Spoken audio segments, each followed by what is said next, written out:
Boa noite a todos, boa noite. Vamos começar mais uma live sobre a série Saúde Mental.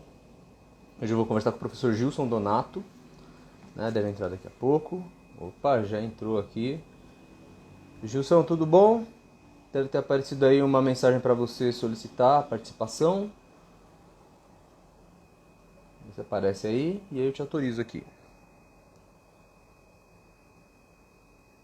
Vamos lá. Deixa eu ver, qualquer coisa eu te adiciono aqui também. Deixa eu ver, peraí. Não é possível participar.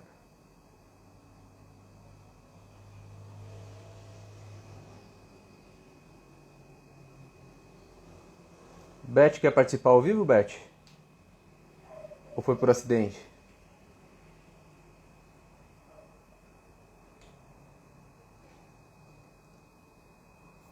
O Gilson. Gilson deve seguir o Nós do Bem, né, Gilson? Acho que se você seguir o Nós do Bem, consegue participar. Tá dando a mensagem aqui que eu não consigo te convidar. Não é possível participar. Pode ser também porque esteja do computador, precisa ser do celular. Gilson, deixa eu mandar uma mensagem pra você aqui.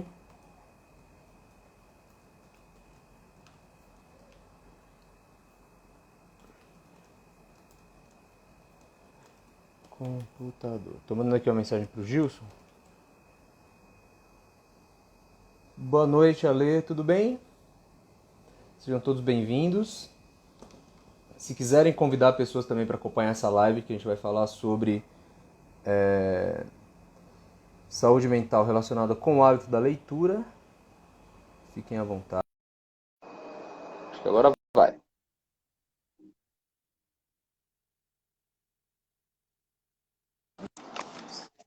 Boa noite. Aê! Estou ouvindo seu som, mas não estou vendo sua imagem. Agora, acho que precisa inverter a câmera, Gilson. Espera um pouquinho aí, que a câmera tá. Lê. A câmera tá virada para lá. Tem uma flechinha, tem duas flechinhas assim, uma você pode reverter. Então, Aê! conseguem me ver? Conseguimos ver e ouvi-lo. Tudo bem, Gilson? Tudo bem, e você? Tudo jóia? Antes, deixa eu dar uns recadinhos aqui, tá reforçando aqui o que a nossa presidente está pedindo. Cliquem no aviãozinho. Tem um aviãozinho que tem aí no Instagram, que é para convidar pessoas para essa conversa. Pessoas que você acha que poderiam se interessar, tudo, né? Então pode chamar, pode mandar coraçãozinho pra gente, e daí o Instagram dá uma destacada na conversa. E a gente está fazendo aqui, creio que a última live sobre a série relacionada à saúde mental, Gilson. Então vamos encerrar com chave de ouro com a sua participação aí, né? Gilson, que eu já conheço já do livro da Alessandra, né? Que foi um dos revisores. Né? Já vamos aproveitar. A gente geralmente faz essa divulgação do livro da Alessandra no final da live.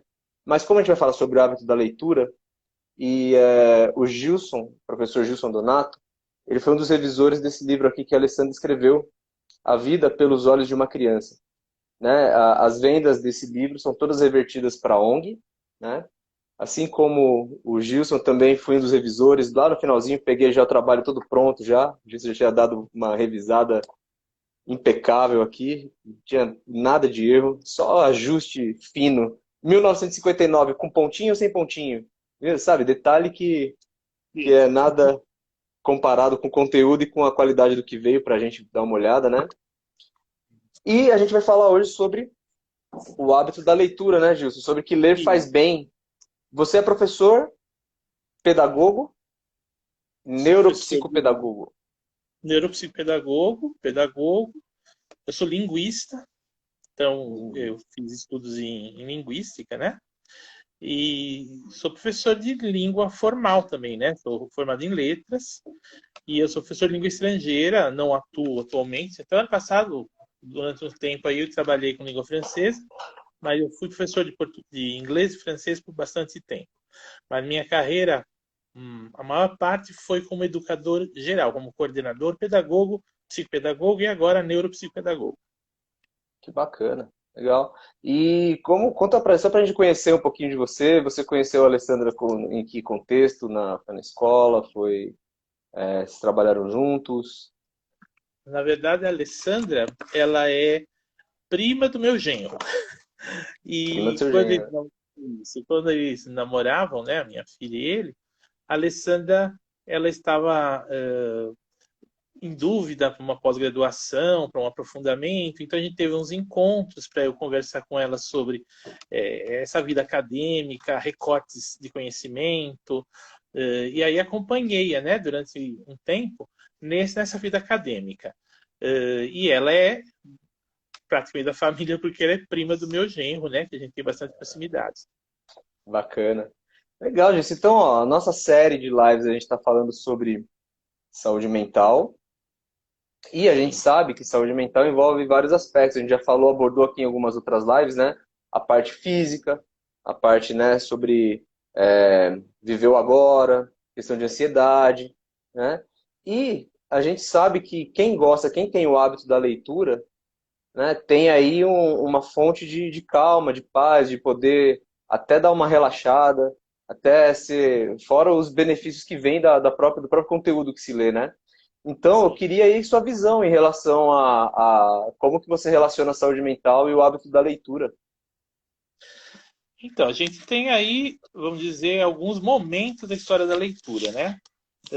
Se falarmos nos últimos 20 anos, a leitura literária ela foi tendo uma diferença grande com essa relação com as pessoas.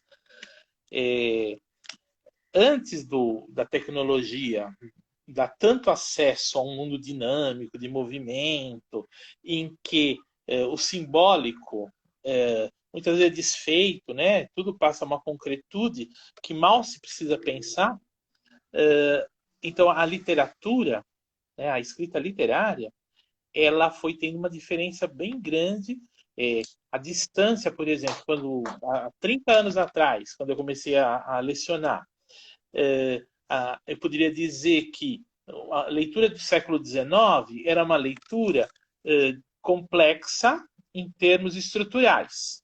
Né? As estruturas eram mais elaboradas, um vocabulário que, sei lá, em 70%, em 30% o aluno não tinha acesso, o leitor jovem não tinha acesso, então ele precisaria inferir, tirar conclusões, para que a leitura avançasse sem aquela leitura que não dá prazer, né? Que é vai para o dicionário procurar o que quer dizer. Mas a Uhum. velocidade é tão grande na modificação da linguagem, dos anos 70, 80, 90 para cá, que distanciou muito. Hoje, um adolescente, um jovem lendo uma obra de 1880 é o mesmo que a gente lê uma obra medieval. Eles olham uma obra machadiana, ou ainda, vamos colocar um pouquinho para trás, um romantismo, para eles é indecifrável. Porque a velocidade, não só cultural, né, mudou muito, mas a dinâmica de linguagem. Né? Então, hoje, se você tiver como uma meta que a leitura literária seja a leitura do prazer e a leitura clássica, você morre louco, morre frustrado. Porque passou a ser mais um nicho daqueles que têm muita tendência à leitura do que uma leitura que há 30 anos atrás você podia recomendar e as pessoas terem prazer em ler. Então, estou falando aqui, né, de adolescente, de jovem, nos últimos 30 anos. É claro que quanto mais a questão do letramento, né? Quanto mais letrada é a pessoa, quanto mais ela passeia de um tema a outro, tem um vocabulário amplificado, tem atenção a tudo que ocorre, coaduna o que está acontecendo hoje com o histórico, com o tempo, vai ler qualquer época, vai ler qualquer clássico. Mas a gente tem também uma sociedade de imediatismo.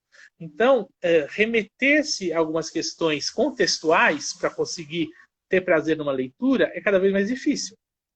Né? As pessoas estão arraigadas no contexto sincrônico. Então, a diacronia, praticamente, ela tem que ser forçada. Então, para você, vamos pegar lá a teoria da comunicação. Você tem que ter emissor, receptor, tal, e contexto. O contexto é o que o letramento nos enriquece, né? Você variando muito de contexto, conhecendo épocas, lugares, vocabulários específicos, terminologias, e as pessoas hoje, elas segmentam muito. Nós estamos na época da especialização, né? Eu sou especialista nisso, então eu não entendo aquilo, eu não vou atrás daquilo.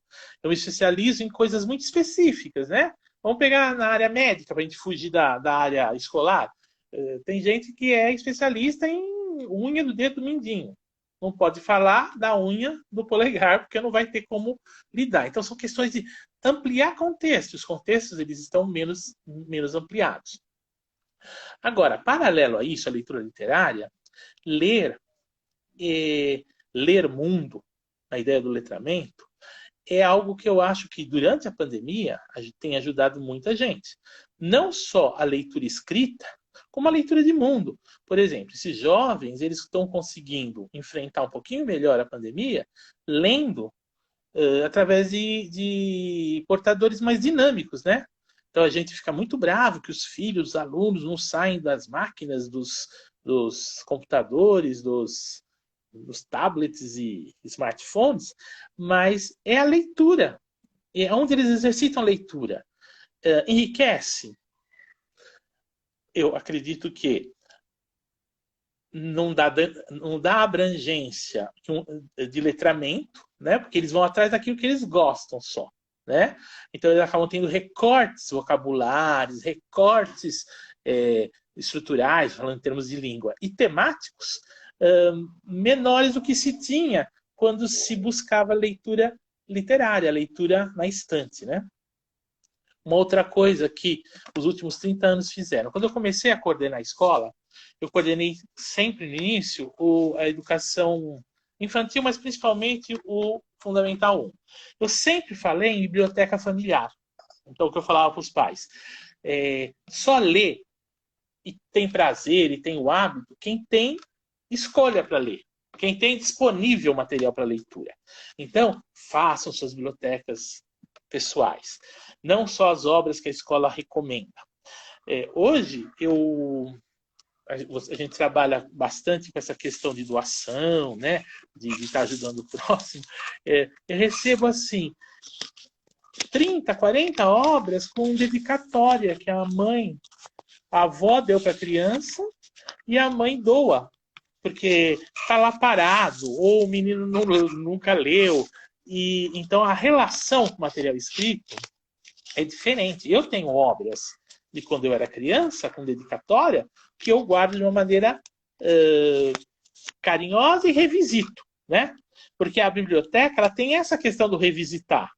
Né? O Velho Pequeno Príncipe, que a mãe quer lá que o pré-adolescente leia, ele lê meio na marra, e aí, se você revisitar em outras idades, você dá novos sentidos, ressignifica aquela obra, né? Então, hoje, você vê pouquíssimo a biblioteca familiar. Nas escolas, as escolas fazem muito aquela troca de livros de um ano para o outro, né? As obras literárias vão todas para troca. Os pais não mantêm em casa. E é uma coisa meio do saneamento, uma coisa meio da época do... Nós precisamos reciclar, nós precisamos salvar nosso mundo de tanto papel, então vou dar os livros embora. Com tanto papel que a gente usa em casa, que ele pode ir para reciclagem, e as obras escritas não. E para uma criança pequena, né? Criança pequena a gente diz até os 6 anos, mas eu poderia dizer até a criança, até os 10, 11 anos, a obra em e-book, ela não traz algumas questões que a obra manipulada traz. Por exemplo, manipular uma obra ao lado de letrar, de trazer o mundo da fantasia, traz também questões psicomotoras, né? Que você contribui na relação do aluno para outras práticas que aquele manipular com o livro vai ser deixado de lado. Né? Você está acompanhando? Sim, estou acompanhando. Eu tenho aqui, olhando aqui, estou vendo aqui os comentários, até que tem a ver com o que o senhor está falando. A Solares Terapias comenta aqui, faltam bibliotecas. E pelo contexto que o senhor está dando, faltam bibliotecas e faltam leitores também, né? Acho que Acho que seria legal ir na linha de como estimular, então, que as pessoas sintam prazer com a leitura, né? Porque deve ter E uma questão de crença muito arraigada de que ler é chato. Eu já vi é muitas pessoas, chato. ler é muito chato, ler é chato, ler é chato.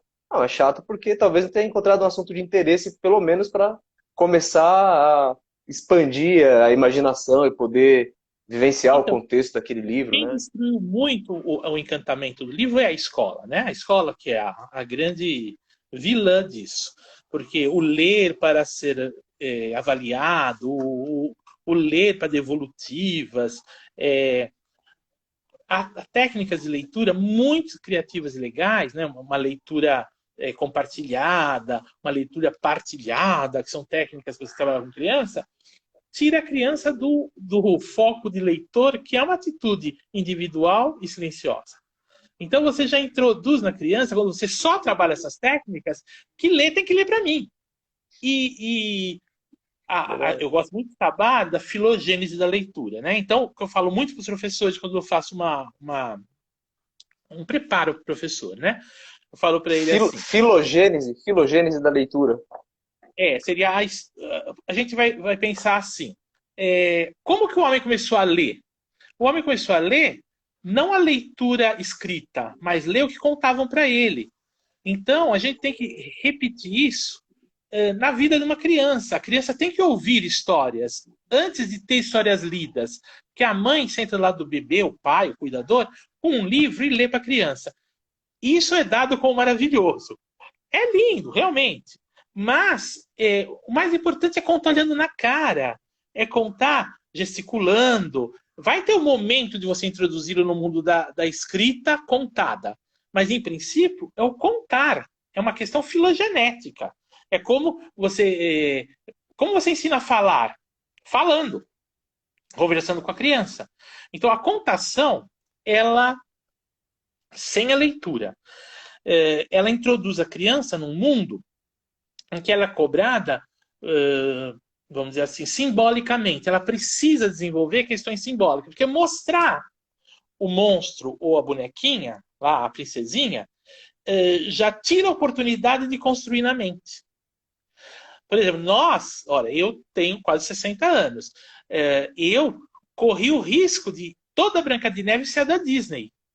Mas eu ainda tive família, pai e mãe, que me contavam, e eu tive livro que não era da Disney. Então, para mim, necessariamente, a Branca de Neve não tem que ter cabelinho preto, curtinho, aquela roupa com aquela gola.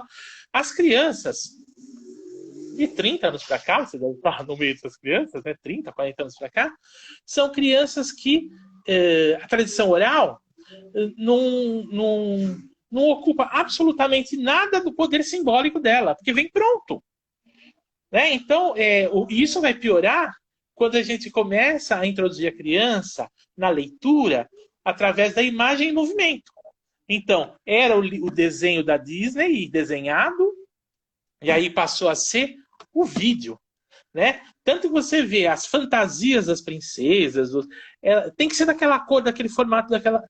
Isso é destruir a capacidade simbólica. Né? O legal é, vamos Sim. montar a minha princesa, o meu monstro. Vamos pensar como foi aquela luta entre os dois cavaleiros. E não sempre receber pronto. Né? Nós, mais adultos, recebemos pronto porque nós temos capacidade simbólica de conjugar aquilo que nós estamos lendo com os conhecimentos prévios, né? Com nosso letramento, nossa história de leitor de mundo. Né? E a criança perde essa oportunidade. E não é a criança 2020, é a criança há muito tempo.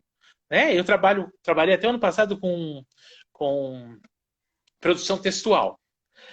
Os alunos precisam de atividade de criatividade, jovens, adolescentes, muito mais do que a técnica. Porque a técnica, eles compreendem uma técnica dissertativa, que é uma bobagem. Né? O problema é criatividade para conseguir dar sentido, dar corpo àquilo que eles estão construindo, lendo, né? Perfeito.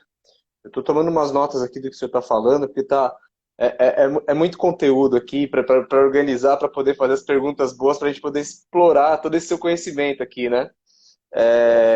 Porque assim, professor, Então, assim, não tem como uma criança desenvolver o hábito da leitura se ela não tem, por exemplo, pais que leiam, certo?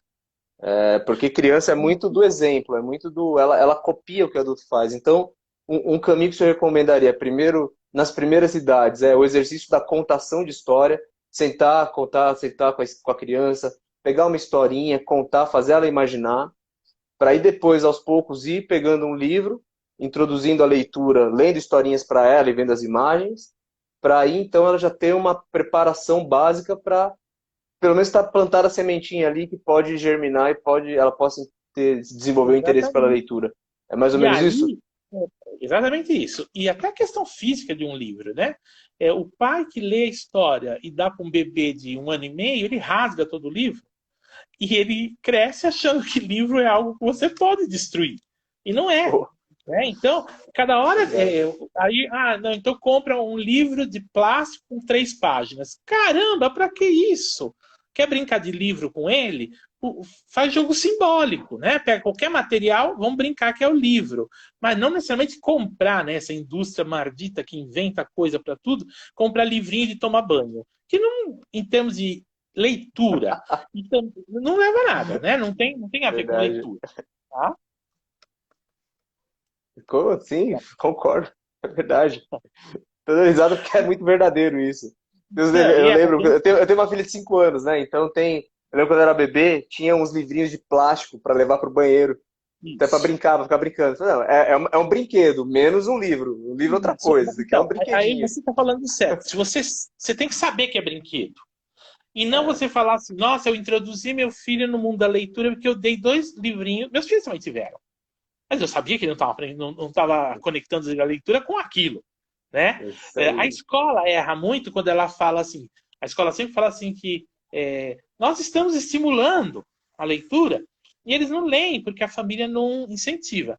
Realmente, a escola não faz milagre, porque o montante de contato com obra tem que ser muito maior do que a escola faz. A escola pode tirar meia hora por dia para ler, né? Tem muitas outras coisas que se faz. Se a família não tiver um hábito, porque essa leitura de hábito, essa leitura de ir até a estante escolher, não é algo que a escola tem como fazer, nem o professor tem como fazer. A escola faz os substitutivos disso. Vai para a biblioteca, uma vez por semana, eles vão escolher livro. Então, a bibliotecária põe as obras eles escolherem, eles não podem ir à estante, porque senão eles derrubam a estante toda, né?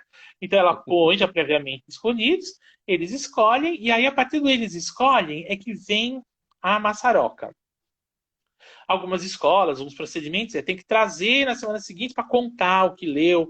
Muitas crianças, a mãe lê, o pai lê, o cuidador lê, e a criança não teve o contato com o material escrito. Ela teve uma contação mostrando o livro. Outras crianças não querem uma leitura literária, só que naquele momento é leitura literária. E quando você oferece leitura ao teu filho, você tem que ter uma estante com livro, mas você tem que ter outros portadores textuais. Então, o gibi hoje perdeu totalmente, porque o pai dá para a criança de 6 meses, dá o celular na mão dela. E ela vê as imagens em movimento. Então, o gibi perdeu. Você vai em um banca de jornal que quase não existe, eles têm pouquíssimos gibis. Porque a criança, o gibi passou a ser, inclusive, uma leitura de adulto, né? De adolescente, de adulto, que são mais os heróis, os animes, aqueles que se lia como uma opção de portador textual, que avançava a gente na leitura interpretativa, é bem imagético, então ajudava. Simplesmente desapareceu, porque a criança pega a Peppa Pig no smartphone e para o pai conseguir falar lá com o amigo dele, a criança fica um tempão naquilo, só que ela se mexe, ela fala, ela não tem trabalho de mental, né, de trabalho mental, como a gente fazia Sim. quando lia gibi, né? Então o gibi, o jornal, eu acho muito interessante isso. Eu ainda sou do tempo do jornal, eu tenho jornal em papel em casa, tenho revista em papel em casa. Aí as pessoas só falam assim, bobagem, não precisa, porque a gente tem no smartphone, no computador, no tablet, e a gente lê aquilo que a gente quer. E o jornal é aquela tralha, né, que serve para cachorro fazer xixi em cima. Mas aí você lembra assim, quando nós éramos crianças, Meu pai trazia o jornal e todos nós manipulávamos o jornal. Então, todos nós temos a oportunidade de ter mais um portador textual, que a criança não vai ler jornal, nem o adolescente, na internet. E o pai, quando está lendo também, não conversa com a criança sobre isso, porque o pai lê. Agora dá para ler no carro, dá para ler lá na empresa, porque o jornal ficava em casa, numa mesinha lá do lado, que o pai lia de manhã ou lia de noite, a família, né? Então, o jornal perdeu totalmente e o aprofundamento também, né? A internet, muitas vezes, as pessoas se satisfazem com a manchete apenas, né? Uma manchete e um olho bem escritinho, a pessoa nem lê. Então, é um outro portador textual que ocupava, né? Você já faz anos, acho que faz bem uns 15 anos, que acabaram os suplementos infantis dos jornais escritos.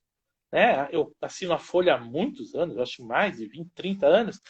Hoje é um jornal esmirrado e não tem. Os suplementos especiais são mínimos. E você podia colecionar para o seu filho estudar, para o seu filho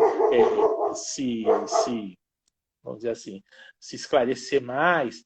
E isso tudo é conectado a um mundo de tecnologia que ele caiu como uma bomba. As pessoas pouco sabem lidar com ele. Paralelo ao jornal, ao gibi, que a criança não tem mais, vem a fotografia, né? Eu tenho 8.500 fotos no meu celular. Antigamente você tinha 3 álbuns com 100 fotos cada um. Porque 8.500 fotos você não vê. É como você salvar no pendrive 4.000 músicas.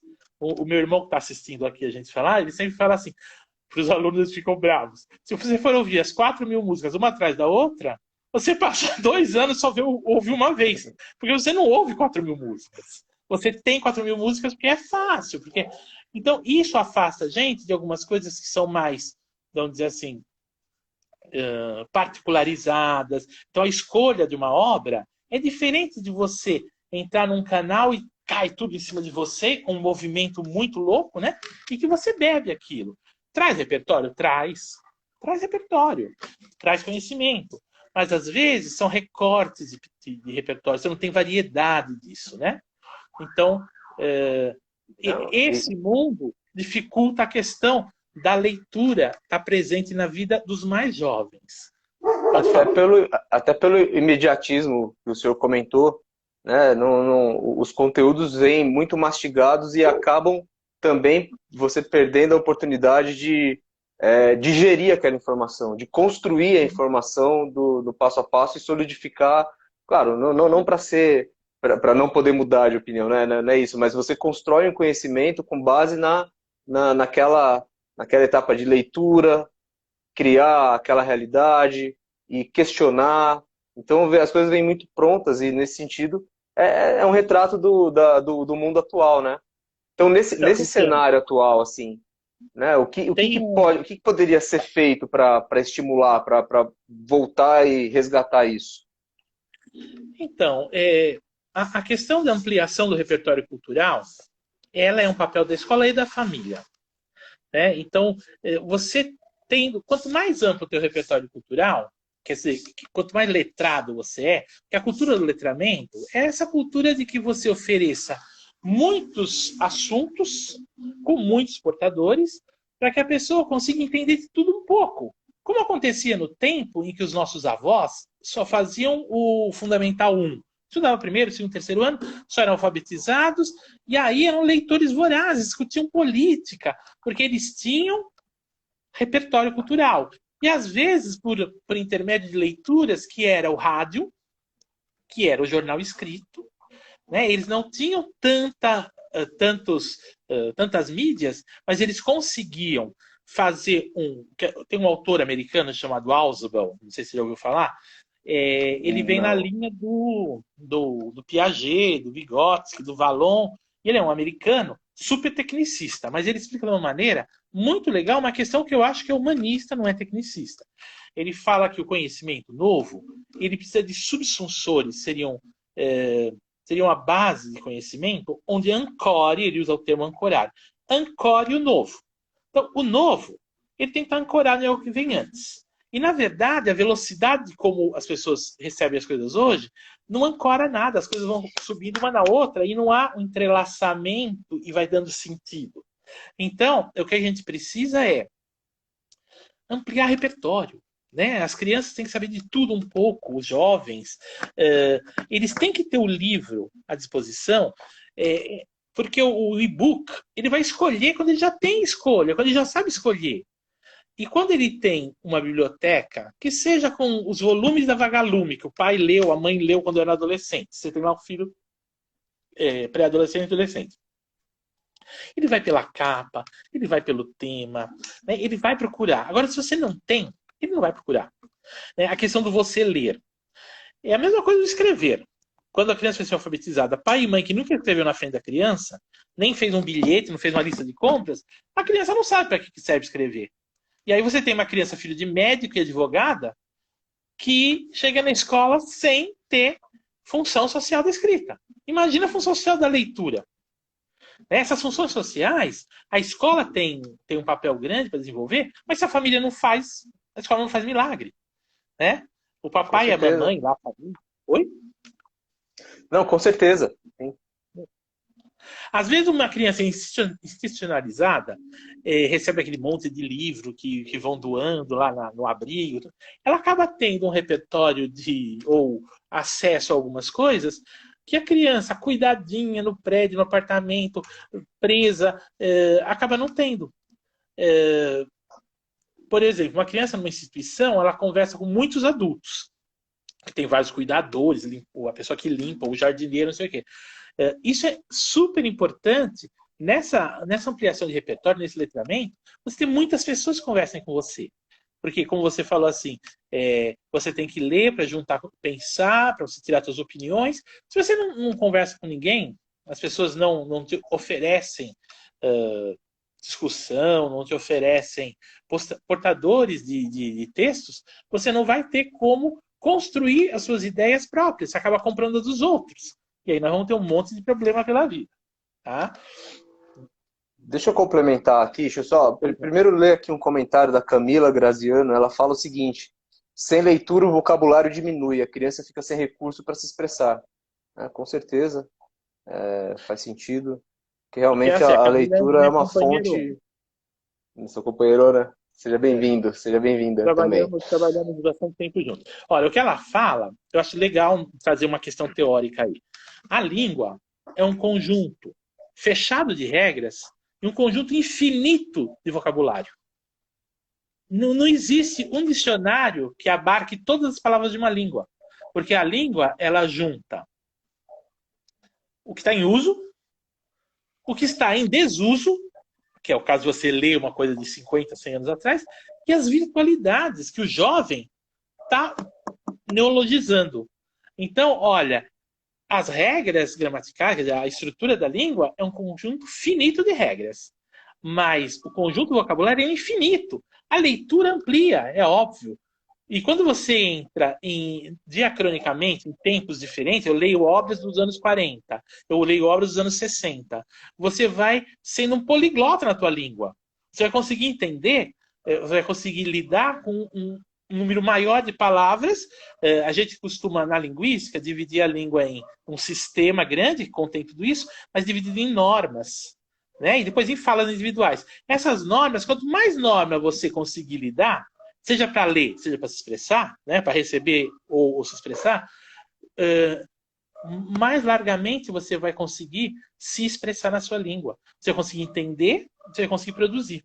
Né? E a leitura, ela é parelha da fala da escuta. É mais fácil falar ou escutar? Falar. Falar. Mesma coisa, escrever ou ler? Escrever. Eu posso escrever errado, escrever o que eu quiser. Mas ler, eu preciso ter concentração, porque são atividades receptivas, o ouvir e o ler.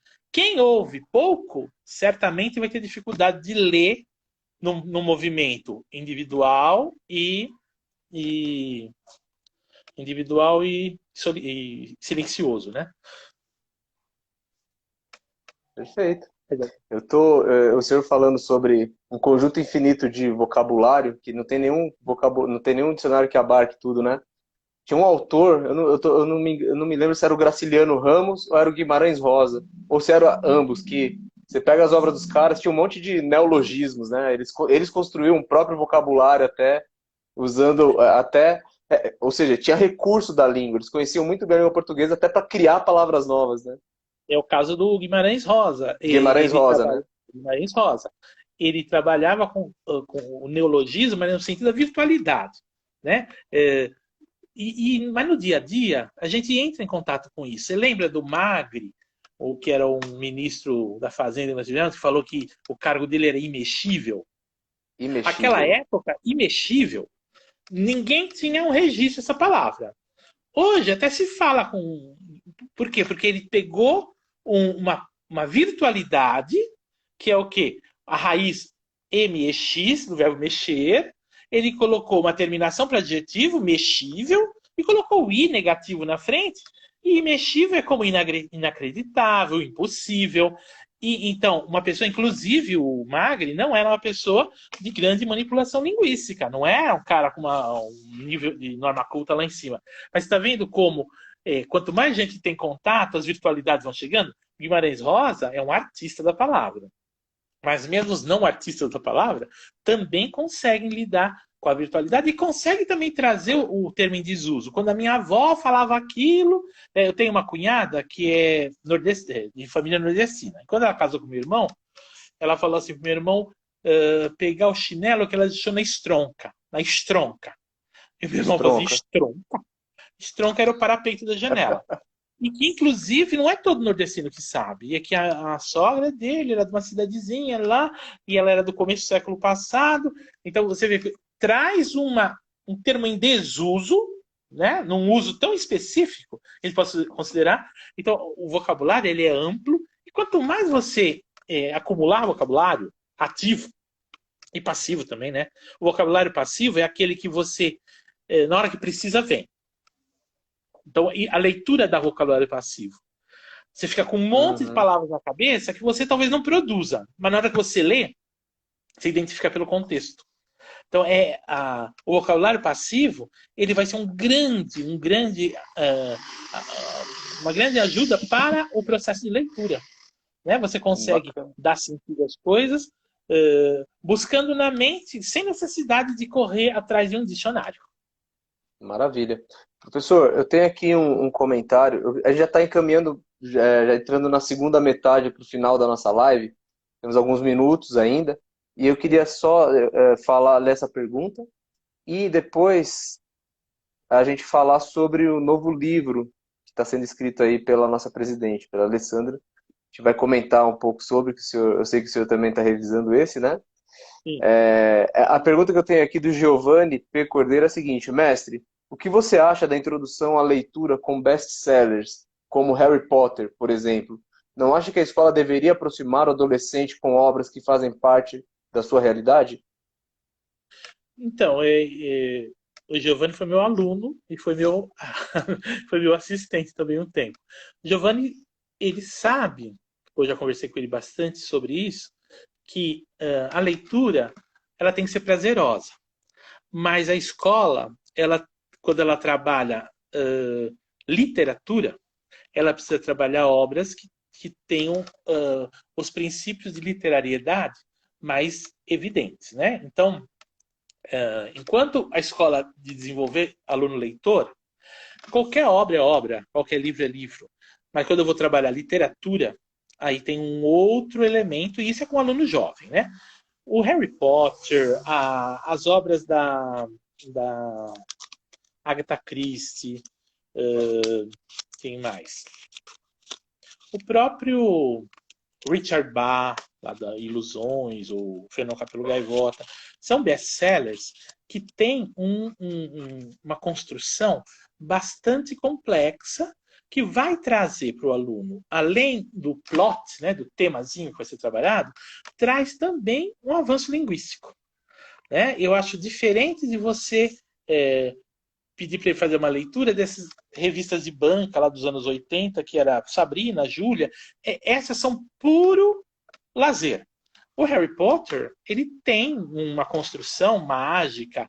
Então, eu acho que sim, mas não necessariamente a escola. A família precisaria fazer isso, né? A família deveria oferecer para o aluno. Porque quando a gente fala em escola, a gente já pensa assim, naquela obra que todos têm que ler, e vai ter os que não gostam de bruxo, vai ter os que não gostam de um tema não localizado na cultura brasileira, e aí a gente tira a oportunidade dos alunos. Mas, de toda forma, eu não vejo problema em se ler best-seller, mas aqueles que têm uma qualidade que permita no aluno um avanço, que ele possa discutir o tema, ou que ele possa avançar linguisticamente. A autora do Harry Potter escreve muito bem, e os tradutores, né, eles fazem uma tradução à altura, então não veria problema, não. Professor, deixa eu só propor aqui para o pessoal que está acompanhando a gente. Tem aqui bastante ex-aluno seu aqui, mandando comentários. Estão voltando no tempo. Grande mestre, saudade. Bacana, hein? Deixa eu perguntar uma coisa para quem está acompanhando aí. Quantos livros por mês, mais ou menos, você lê? Não precisa nem falar a quantidade. Você lê mais de um livro por mês ou menos de um livro por mês? Coloca aí mais ou menos. Só para a gente ter uma ideia aqui, para a gente ter um espaço amostral para ter uma ideia aqui. Só. Enquanto o pessoal vai dando as respostas aí, professor, o senhor revisou esse livro, A Vida pelos Olhos de uma Criança. Acho que seria legal se o senhor pudesse comentar um pouquinho sobre ele, até para aproveitar aí eu gosto muito de conversar com professores porque é conhecimento destilado, né? Então, quando eu estou conversando aqui com o senhor, e o senhor que também fez a revisão do livro, acho que vai ser bacana ter a sua visão dessa obra que a nossa presidente escreveu. Inclusive, até deixar na sequência também, se o senhor puder falar, sobre esse próximo livro que ela está escrevendo, que é Lições de Mãe para Filha. Acho que esse é o nome, deixa eu pegar aqui direitinho. Lições de Vida de Mãe para Filha. Lições de Vida de Mãe para Filha. Então, podemos comentar? Podemos. Seria muito, muito bem-vinda assim, a sua visão assim, sobre esse livro, que ele é muito bacana. Então, é uma obra que não é uma obra ficcional.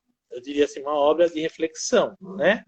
Então, ela tem todo um quê poético, né? Ela é escrita baseada em elementos da psicanálise, da psicologia, mas ela tem um quê poético. Então, a leitura dela pode remeter você a muita reflexão, né? Então, diferentemente de você ler uma historinha e uma narrativa, e você ter que dar valor à narrativa, aí você não tem uma narrativa propriamente. Você tem conduções de lição de vida, né?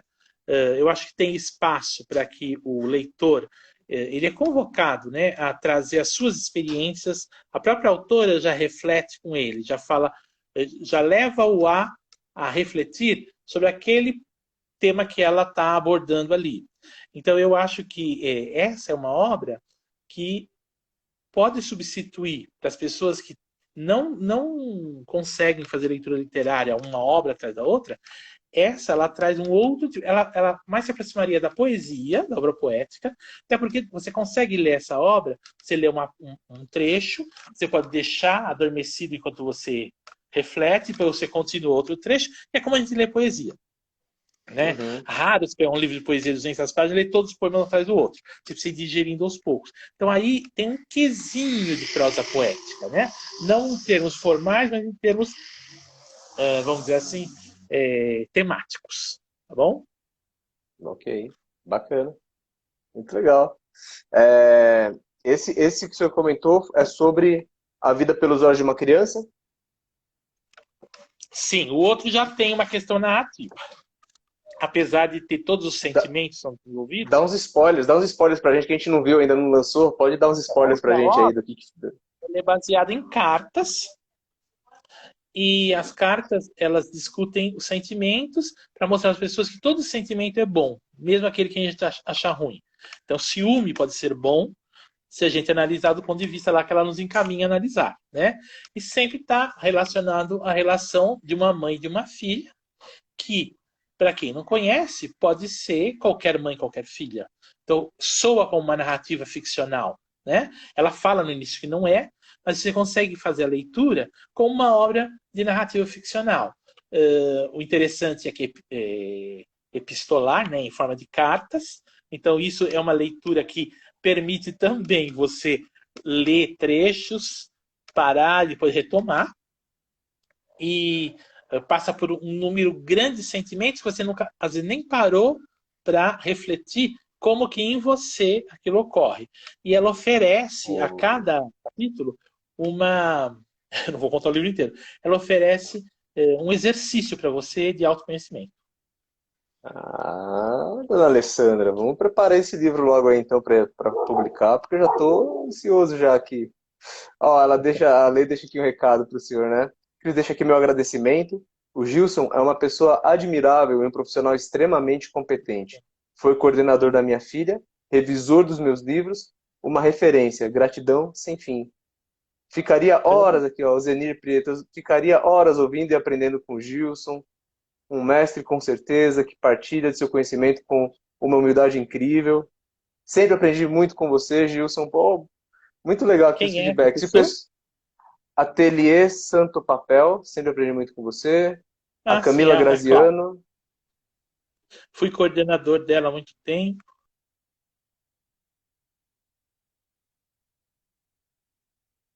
Acho que deu uma travadinha aqui para mim.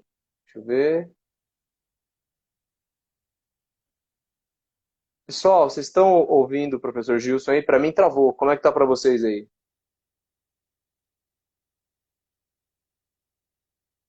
Gilson!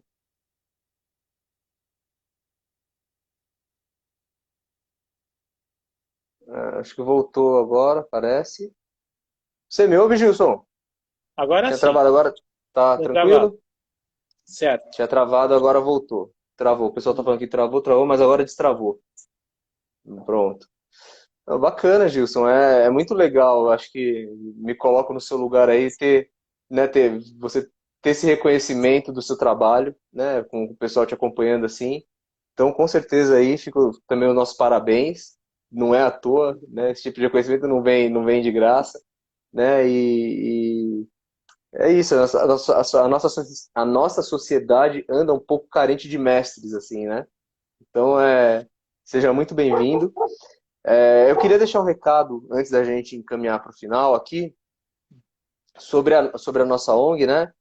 Primeiro te dar a resposta da soma geral da pesquisa que a gente fez. A maioria das pessoas que estão acompanhando a gente, professor, leem mais de um livro por mês.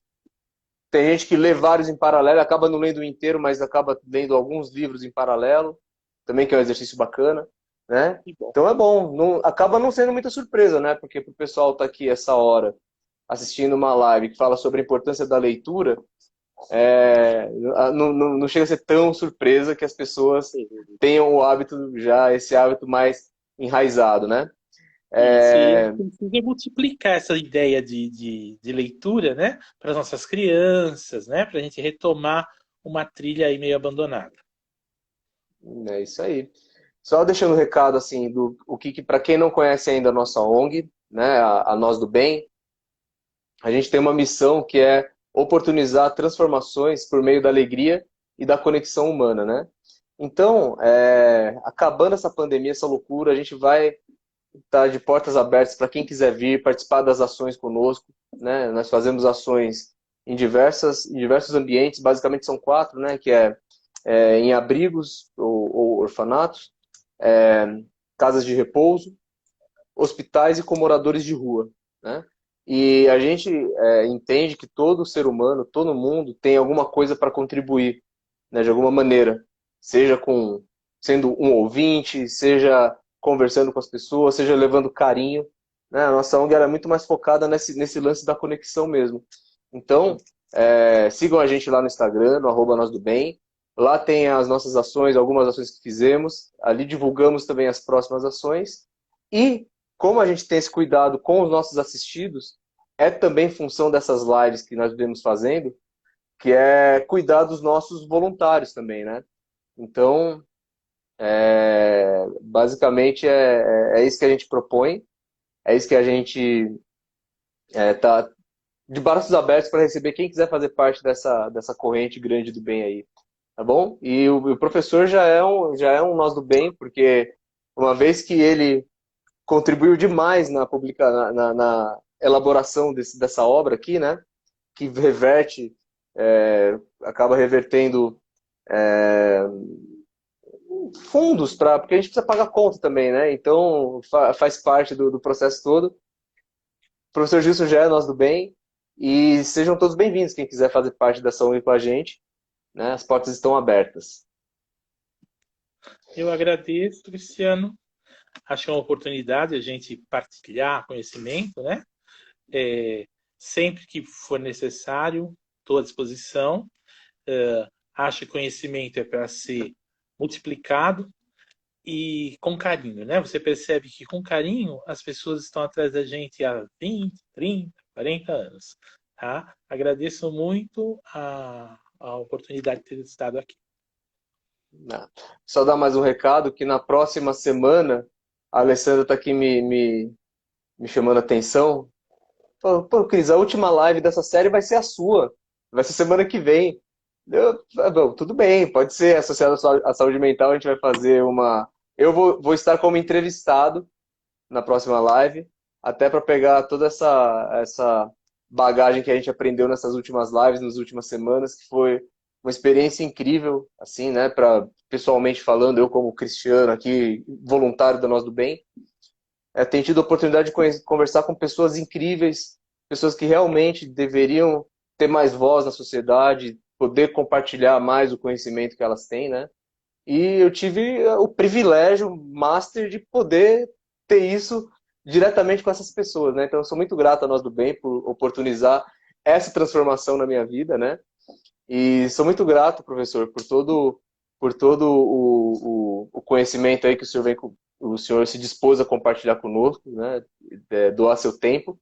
E a Ale está fazendo uma pergunta aqui. Em algumas lives, a gente terminava as lives perguntando para o nosso convidado, para ele, se ele tivesse um outdoor à disposição dele, para colocar uma frase, que frase que ele colocaria?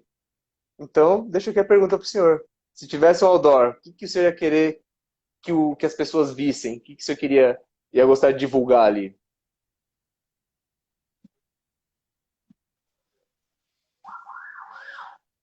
O repertório é grande, né? Então, passando a Eu frase. ia remeter aos pequenos. Vamos permitir que nossas crianças sonhem.